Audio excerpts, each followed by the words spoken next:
Hey LakePoint Youth, welcome back to another week of Youth Online. If you're watching for the first time, my name is Pastor Ethan. We're so excited you've joined us today. Let me tell you what you can expect over the next 30 minutes or so. We're gonna have some interactive chats in a couple minutes. We're gonna see two friends make each other look the most ridiculous ever. You're gonna laugh until you cry, and honestly, it's just gonna be a great time. But before we get into the fruit and vegetables of Youth Online, I want to tell you about something incredibly exciting. Here at LakePoint Youth, we're gonna throw our graduating class of 2020 a meaningful celebration experience. We're calling it Starting Now. And we're calling it that because not only are we going to celebrate where you've been, but we're going to celebrate what's next for you. And so as you close this high school chapter of your life and start into this next season, we want to send you off with a celebration. So on Friday, June 26th, we're gonna have something special just for you here on YouTube, and I'm really looking forward to it. So check out this video for a small sneak peek.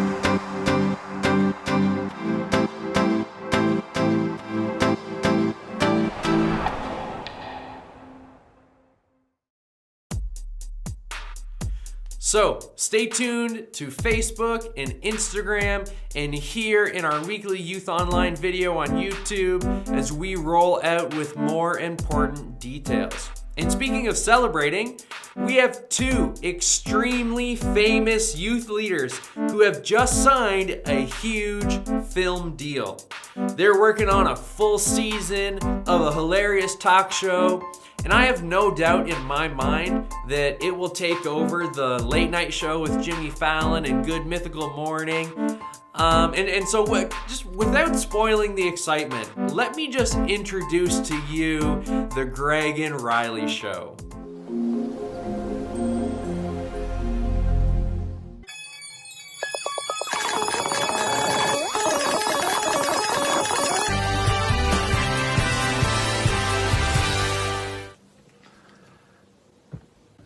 What if we just say, hi, it's us again. Greg and Riley, we're gonna do a thing for you to be entertained. Today's segment, we're gonna play a game called Make the Other Person Look a Little Bit More Stupid Than You Do. Yeah, so how it works is we take these headphones, we place them over our ears. As follows. This is the right side. Now, I will say something to Greg, and he's got to say what he thinks I'm saying. What?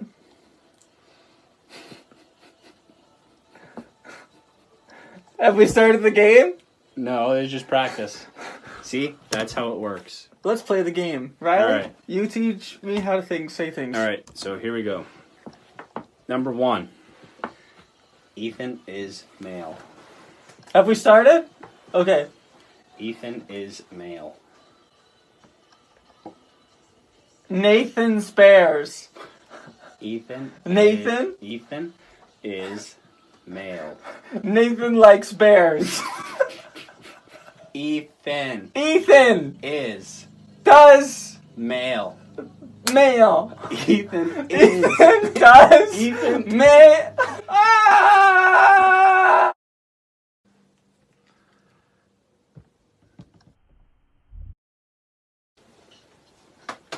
My name is George of the Jungle. My name is George of the Jungle. I don't get it. Why are you so good at this? What? I can't hear you when you talk normal. Only when you do the game. You're too good at going nice and slow. My name is George of the Jungle. You just gotta go real fast. I hate you so much. Alright. I hate you so much. You can't hear me that much. I hate you so much. I gave you no rush. I hate you so much. I hate you so much. There it is! I really do. Yeah, you gotta look right at my mouth here. I saw Mary Poppins today. I saw my mom drinking. I saw Mary Poppins. My mom. Mary Poppins. Many moms. Mary Poppins. I saw Mary Poppins. I saw Mary Mom. Mary Poppins. Mommy. I saw Mary Poppins. I saw my mommy. I saw Mary Poppins. I saw Mary Bobby. Mary Poppins. Bobbing. Poppins. Bobby. Mary Poppins. Mary Bobby. Mary Poppins. I saw Mary Poppins. Today. I saw Mary Poppins sitting today. No sitting, just today. I saw Mary Poppins today. I saw Mary Poppins today. Yes. Where's the sitting part? Nowhere. Ladies and gentlemen, we're going to be playing a game called Make the Other Person Look More Stupid, using an app that then takes it and forces it back through the headphones at a slower rate, and it makes your brain go a little weird and it makes you talk strange. We'll be using phrases from one of my favorite books, Hello Baby Animals. Riley, can you say Hello Baby Animals for us? Hello, baby animals. Hello, baby animals. All right, this next page. Hello, baby bunny. Hello, baby bunny. That's amazing. Moving on. Let's see. What's another great page? This is quite hard. Quack, quack, baby duck. Quack, quack, quack, baby ducky. Quack, quack. Why do you change it? It's not quack, ducky. Quack, baby duck. Quack, quack, baby duck. You think it's easy. You're gonna just read it, but then it messes with your mind. Hola, baby owl. Hola, baby owl. How about my favorite page of all? Happy day to all of my baby friends. Happy day to all my baby friends. Isn't that nice? That's the kind of warm, heartwarming things that we need in this kind of society. Social isolation at its finest. Don't do too much social isolation or you'll end up sounding like Riley. Yeah. That was absolutely amazing. We've got some top-notch talent here at LakePoint Youth, and I'm so excited that our famous friends Greg and Riley have agreed to sign a deal with us so we can stream their show weekly. And speaking of streaming, what shows have you been watching this past week? Let's talk about it in the chat.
You know, chatting with everyone live, it's probably one of my favorite parts of the week.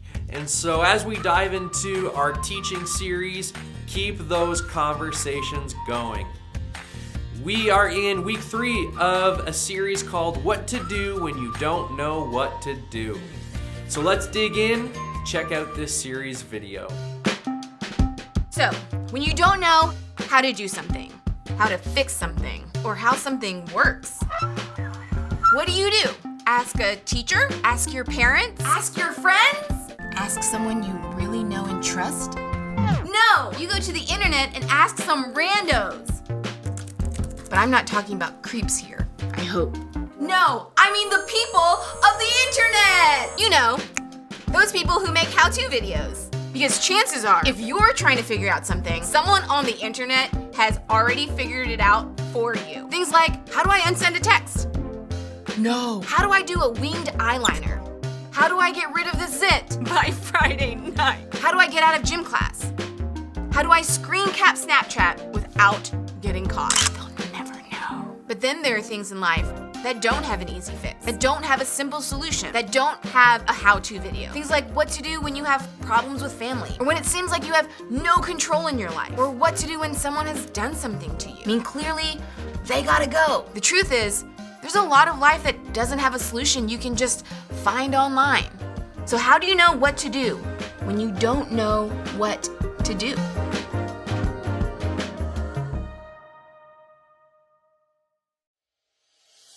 Over the past few weeks, we've been in, I guess, like phase 2 of our house renovations, and we've actually just finished up replacing our floors. But when we ripped up the old flooring, we didn't really have a way to get rid of all the flooring as we were tearing it up. So we just threw it in a giant pile in the backyard. Seems like the logical thing to do. The problem with that, though, was the only backyard access we have is, number 1, through the house, or number 2, by walking through 2 of our neighbors' backyards. And I really didn't want to track 1,200 pounds of flooring through my neighbor's backyard. So my only other option was to bring it back through the house and out the front door. And so for the past 2 weeks, I've been putting it off and putting it off because no one wants to move that much flooring through their house. And to be honest, I didn't really know how best to move it. And so for about 2 weeks, I had a I don't know what to do moment. I thought, maybe I'll build a really efficient contraption or system that will make it easier to move all of this old flooring. But nothing came to mind for 2 weeks. And so finally, this past Wednesday, I had enough of not knowing what to do. So I just started carrying armfuls of flooring through the house.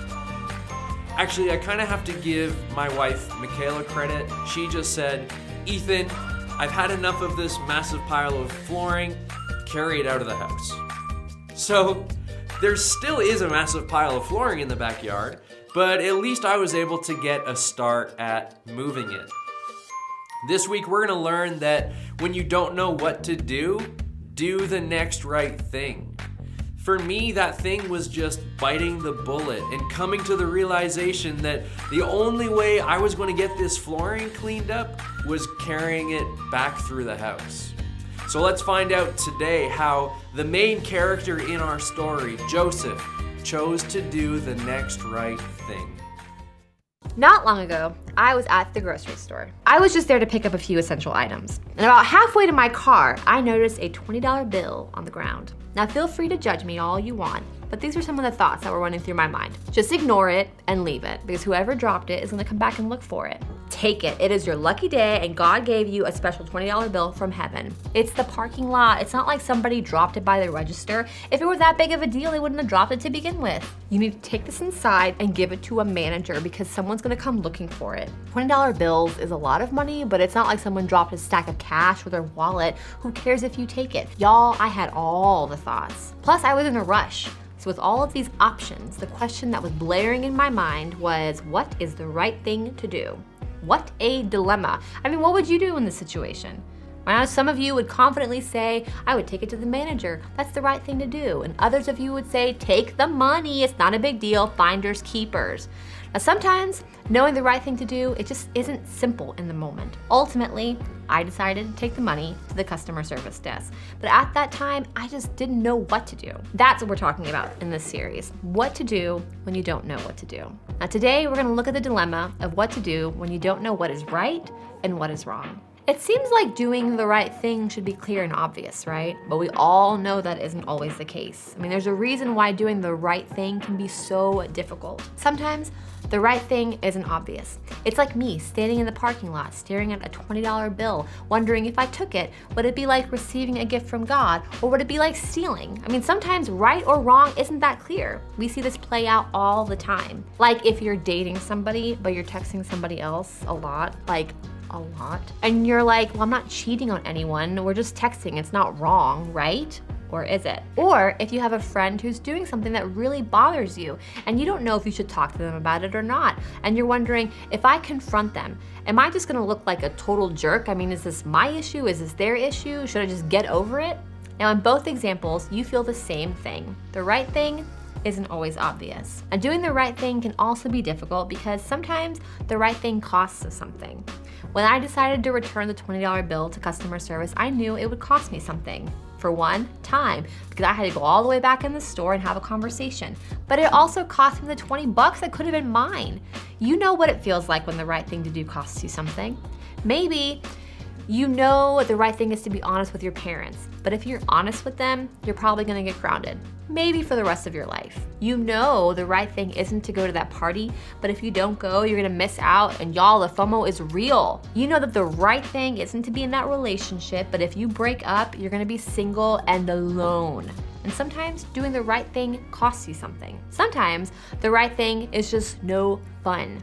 There are moments when doing what's right isn't easy or exciting or even interesting. For example, you know the right thing is to babysit your younger siblings, but honestly, you don't want to do it because they are so annoying. You know the right thing isn't to let somebody cheat off of your test, but if you say no, then somehow you wind up feeling like a loser. You know the right thing is to decline when someone offers you a drink, but it seems like everybody else who's drinking is having fun, and why do you have to be so boring? You see what I mean? Sometimes what's right feels complicated, and even when we do know what's right, sometimes it's difficult to actually do it.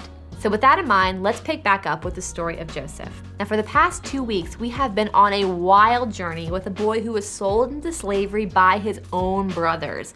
Now, even though we may not be able to relate to his specific circumstances, his life story has so much that we can apply to our own lives. And what we're gonna look at today can be a game changer for all of us. It'll help us to know what to do when we don't know what to do. We left off last week with Joseph sold into slavery. We pick up this week with what happened afterwards. We're told Joseph was given to work in the house of an officer of Pharaoh. Now, Pharaoh was like a king and an emperor and a president all rolled into one. Whatever Pharaoh said, that's what happened, period. So you can imagine how working for one of Pharaoh's important officials was kind of stressful. Depending on the situation, it could go really, really well, or it can go really, really bad. And there was no telling what kind of situation that Joseph was about to walk into. But, like we mentioned last week, the author was quick to point out that God was with Joseph and that Joseph had favor with the official, whose name was Potiphar. That means that Potiphar was a fan of Joseph's. So now let's pick up the story. The Lord was with Joseph so that he prospered, and he lived in the house of his Egyptian master. When his master saw that the Lord was with him, and that the Lord gave him success in everything he did, Joseph found favor in his eyes and became his attendant. Potiphar put him in charge of his household, and he entrusted to his care everything he owned. From the time he put him in charge of his household and of all that he owned, the Lord blessed the household of the Egyptian because of Joseph. The blessing of the Lord was on everything Potiphar had, both in the house and in the field. So Potiphar left everything he had in Joseph's care. With Joseph in charge, he did not concern himself with anything except the food he ate. Things aren't so bad for Joseph because Potiphar trusts him. And things aren't so bad for Potiphar because with Joseph in charge, he is thriving. And then things take a really weird turn. Now Joseph was well built and handsome, and after a while his master's wife took notice of Joseph and said, "Come to bed with me." Now this tells us two things. One, apparently Joseph was kinda hot. Two, that his boss's wife noticed how hot he was. Now, this is where things get a little complicated. Because Joseph was a slave, he was obligated to not only obey Potiphar, but also obey his wife. And if he refused her commands, there was nothing holding her back from punishing him.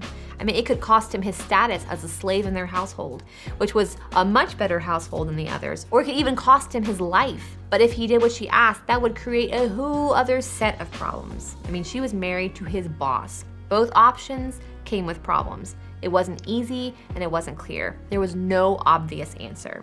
So what did Joseph do when he didn't know what to do?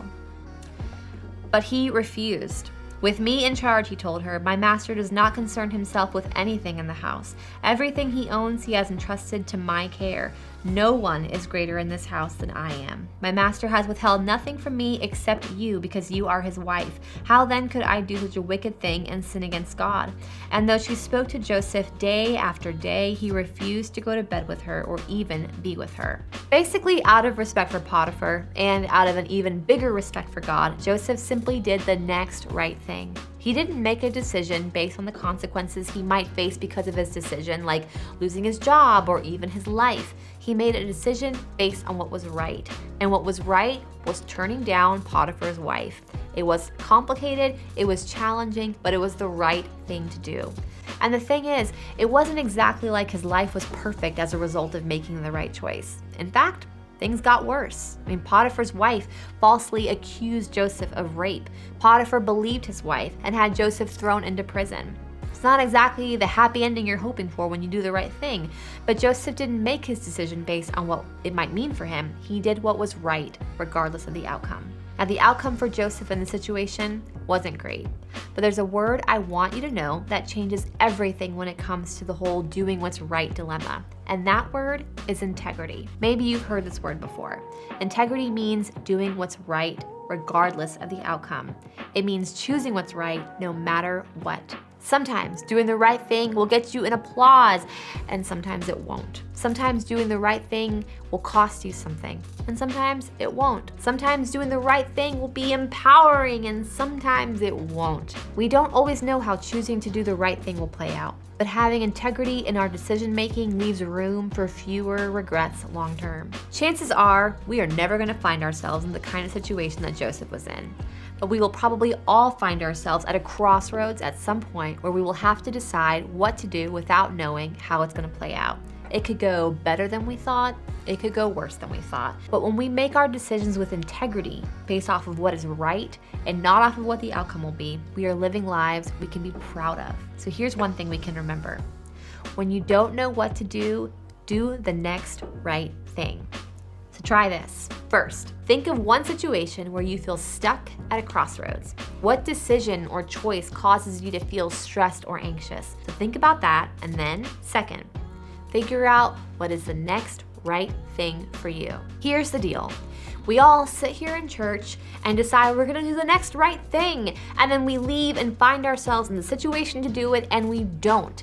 And that's because actually doing the next right thing is very often difficult. And because that's true, here are 2 bonus steps to make sure this thing really sticks. Bonus step 1, tell somebody the next right thing you're gonna do.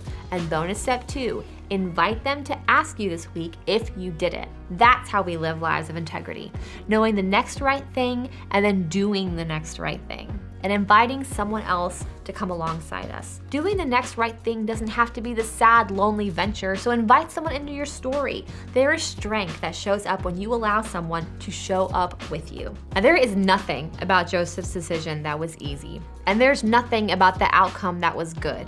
But that doesn't mean that every right decision leads to a difficult outcome, and there's just no way of knowing that sometimes. But what we do know is that God is with us no matter how things go, and that makes any outcome so much more bearable. So as you head out, think about a situation where you need to do the next right thing. Think about exactly what you need to do, but just know, you do not have to do this alone. You can tap into the help of God and the help of others. So when you don't know what to do the next right thing. When you don't know what to do the next right thing. And if you have no sweet clue what the next right thing is, Bring a trusted adult into the conversation to help you figure that out. Here's the reality of what happens when we have no sweet clue what to do next. We usually ask a close, trusted friend. And that's actually not a bad thing. It's healthy. It's called horizontal learning, where you're learning from people who are kind of at the same age and same stage of life as you. It's horizontal. But there's also a problem with that kind of learning. You're learning from people who are at the same age and stage of life as you. And so oftentimes, the people you ask are your friends. So they think like you, they act like you, are often going through the same life circumstances as you. You see, horizontal learning, it's wonderful because you're in the trenches together. You're fighting whatever new things come up together. But there's also a downside because you don't really know what's coming next. You don't really know or have the tools to deal with it in a healthy way. So you have to pair horizontal learning with vertical learning, which just means finding someone who's older and wiser, someone who's been through that same trench before and made it out alive. So when you don't know what the next right thing is, bring a trusted adult into the conversation. There's a really good chance that they've faced something similar. So when you don't know what to do the next right thing. Thanks for watching today, friends. We'd love if you'd subscribe to our YouTube channel, follow us on Instagram, like all of our content. You know the drill. Have a great week. I'll see you next time at LakePoint Online.